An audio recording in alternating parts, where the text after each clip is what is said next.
Hey, what is up guys? Welcome back to another video, and in this video we are going to be continuing on with our C# programming tutorial series. And in this particular tutorial, we are going to be taking a look at how we can apply constraints to a generic type parameter. However, we need to talk first about the different kinds of options that we have when it comes to applying a constraint, and what exactly these constraints are. So let's get right into that. So to start with, a constraint on a generic type parameter basically allows you to specify specific requirements for your type parameter. So you can say, hey, this any type that we use as our generic type parameter must implement a specific interface. You can also have it to where it must extend a specific class. You can have it. You can also apply a constraint for each type that the type that you use as the generic type parameter must be a reference type. You can also have it to where the generic type parameter must be a value type. And you can also apply a constraint that says any generic type parameter that we pass here must have a parameterless constructor. Now, of course, the parameterless constructor option for your constraints isn't often used, but it does exist in the event that you might need it. It's rare that you would need it, but it's there. It's there just the same. In this particular video, we are going to take a look at how we can apply a constraint to our type parameter that says the generic type parameter must implement from a specific interface. But you can, if you need to, apply multiple constraints. All you have to do is separate them with a comma. Now, how exactly do we apply these constraints? Well, inside of Visual Studio, I have a custom collection open. This is a generic collection that I've called ShapeList. This list is going to only be able to contain items that implement the iShape 3D interface. Okay.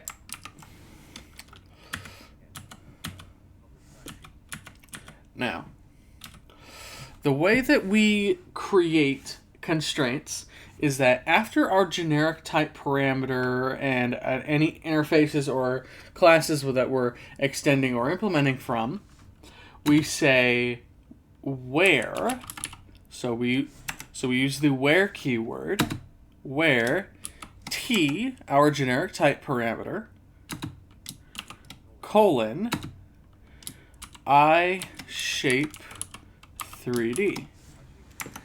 And you could say here as well, colon class, or colon new, or colon struct, or colon whatever the class is you want to make sure the generic type parameter extends from. Right? So that is the syntax for a constraint. And so now, this should not have broken anything. If we save this and we go into our error list, we are fine in terms of our shape list.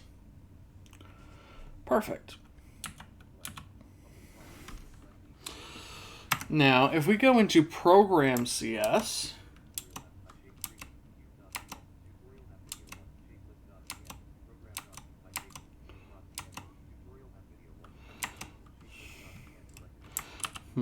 okay. So let's go Program CS.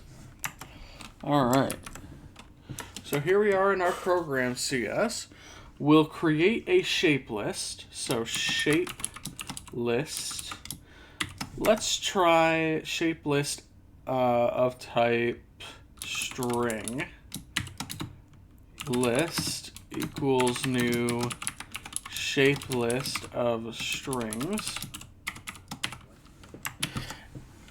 Now you might be thinking to yourself, wait, but string doesn't implement from iShape3D, so how does that work?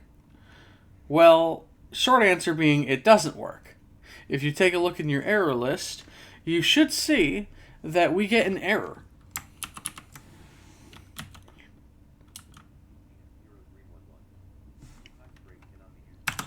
And we get the error we get is CS0311.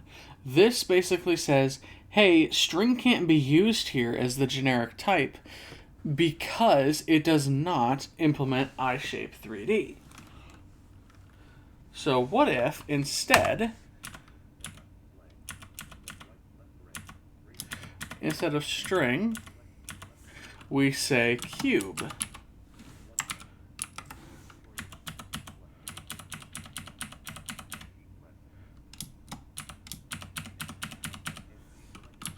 Say cube. We save this.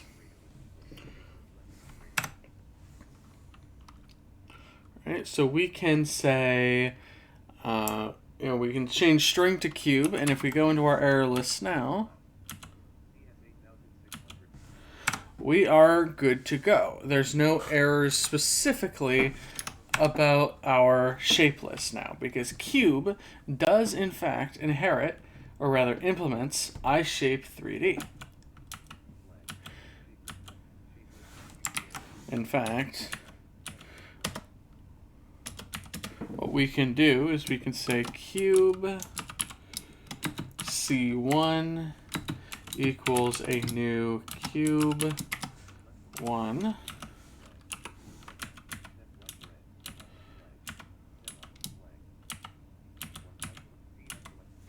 Or in fact, I guess what we could do instead is we could say for int I equals 0, I is less than 10, I plus plus. We can say cube C equals a new cube. We can say I plus I divide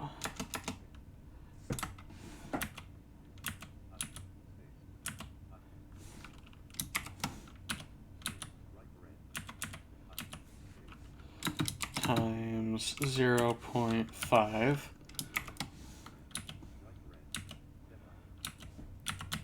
Alright. So we can save this.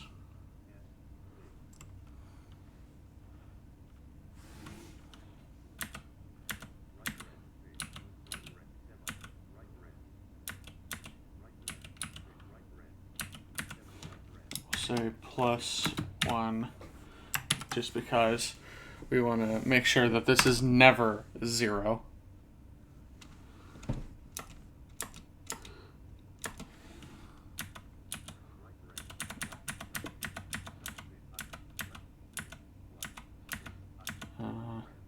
Okay, so what we'll do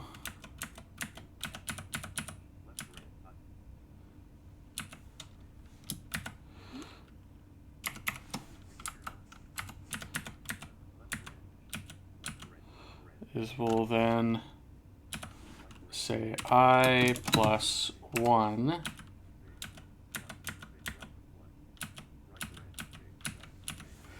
and then I times 0.5.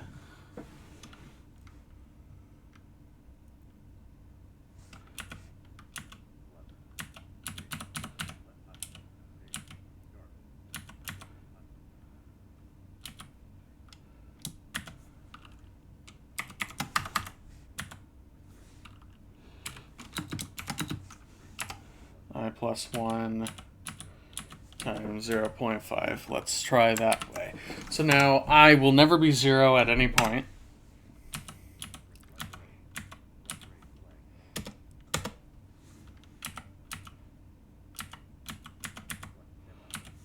And we can say list.add c, like that. And then here at the bottom, we will for each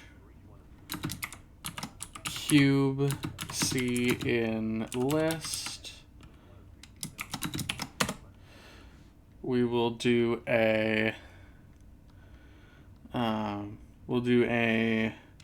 console dot write line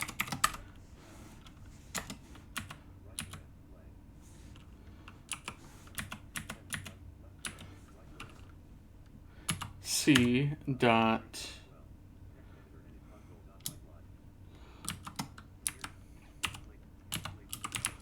calculate surface area.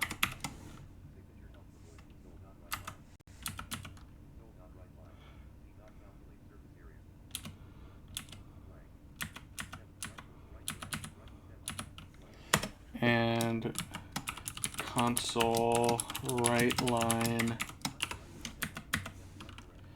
c dot calculate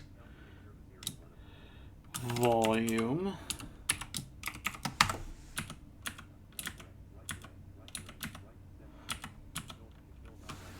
We'll save this, and then now let's do a quick sanity check in our error list here.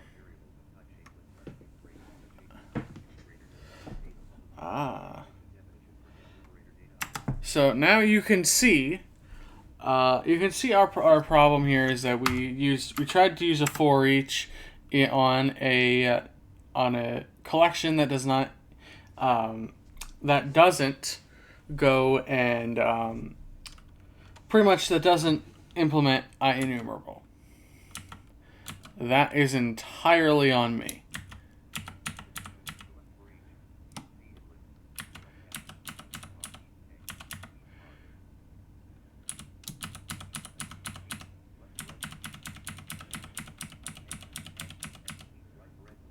So let's instead say int I equals 0. I is less than list.count I plus plus.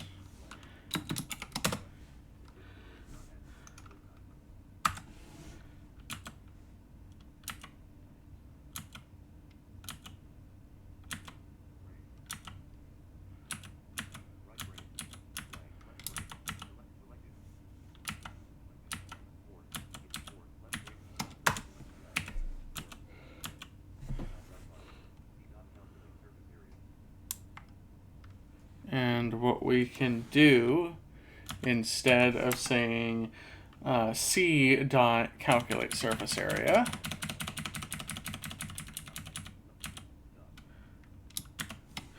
we'll say list I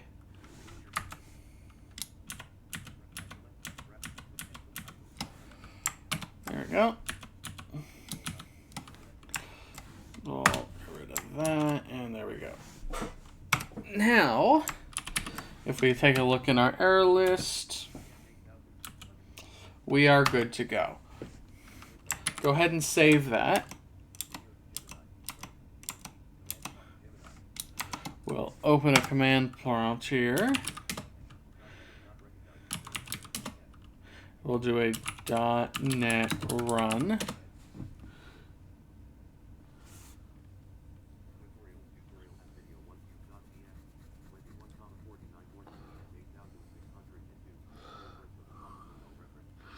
Okay, we get our warning there.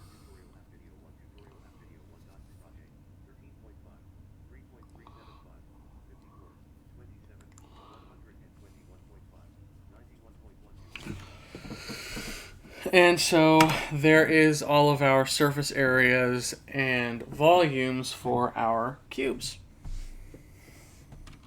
that pretty much does it for this video, guys, on how we can apply constraints to our generic type parameters in C#. Thank you all so very much for watching, and we'll see you in the next one.